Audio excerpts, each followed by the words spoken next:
Dhaka metro rail সেবার পরিধি আরও বিস্তৃত হতে যাচ্ছে। যাত্রীদের সুবিধা বাড়াতে রাতে অতিরিক্ত 40 থেকে 50 মিনিট সেবা চালুর লক্ষ্যে পরীক্ষামূলক কার্যক্রম শুরু করছে Dhaka mace transit company limited. কর্তৃপক্ষ জানিয়েছে, পরীক্ষামূলক এই কার্যক্রম সফল হলে আগামী মে মাসের শেষ সপ্তাহ বা ঈদুল আজহারের পর নতুন সময়সূচি কার্যকর হতে পারে।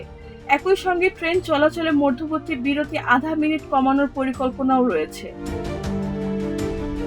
পরিকল্পনা অনুযায়ী মতিঝিল থেকে উত্তরামুখী শেষ ট্রেন রাত 10টা 10 মিনিটের পরিবর্তে রাত 11টা পর্যন্ত চলবে।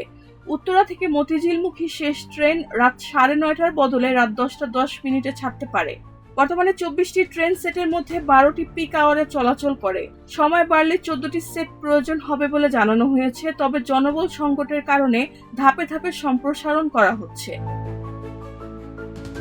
ডিএমটিসিএল এর পরিচালক জানিয়েছেন, রাতের পরিষেবা বাড়ানোর বিষয়ে পরীক্ষামূলক কার্যক্রম চলছে এবং চূড়ান্ত সিদ্ধান্ত দেবে মন্ত্রণালয়। রেহানা বেগম, প্রজন্ম 24।